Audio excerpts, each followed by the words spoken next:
முதலீட்டாளர்களுக்கு பல ஆயிரம் கோடி போச்சு. மொத்தமாக சரிந்த இந்திய பங்குச்சந்தை.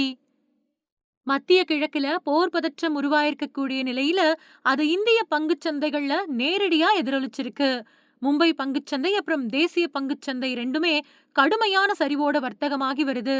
மத்திய கிழக்குல போன சனிக்கிழமை முதலே போர் தொடர்ந்துட்டு இருக்கு. ஒரு பக்கம் இஸ்ரேலும் அமெரிக்காவும் இணைஞ்சு ஈரான தாக்குதல் நடத்தி வருது. ஈரானும் அதுக்கு பதிலடி கொடுக்கவே நிலைமை ரொம்பவே மோசமாகிட்டு இருக்கு. இதுக்கிடையில மத்திய கிழக்கு போர் எதிரொலியா இந்திய பங்குச்சந்தைகள் கடும் வீழ்ச்சியை சந்திச்சிருக்கு.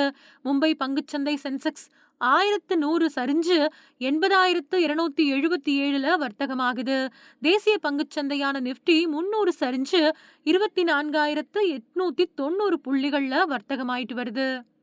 அதே மாதிரி போர் காரணமா சர்வதேச சந்தையில கச்சா எண்ணெய் விலையும் 12% வரைக்கும் உயர்ந்திருக்கு.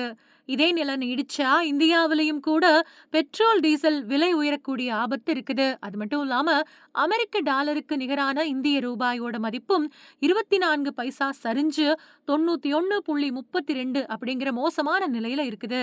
மத்திய கிழக்குல ஏற்பட்ட போர் பதற்றமே இதுக்கு முக்கியமான காரணமா சொல்லப்படுது. அதே நேரம் தங்கம் விலை இன்ப அதிர்ச்சியை கொடுத்திருக்கு. இஸ்ரேல் ஈரான் மோதல் காரணமா தங்கம் விலை இன்னைக்கு உச்சத்தை தொடும் அப்படின்னு எதிர்பார்க்கப்பட்டுச்சு.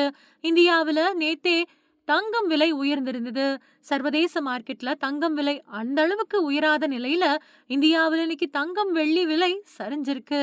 இன்னைக்கு ஆபரண தங்கம் கிராமுக்கு 115 குறைஞ்சு 15,660 ரூபாய்க்கு விற்பனை செய்யப்படுது.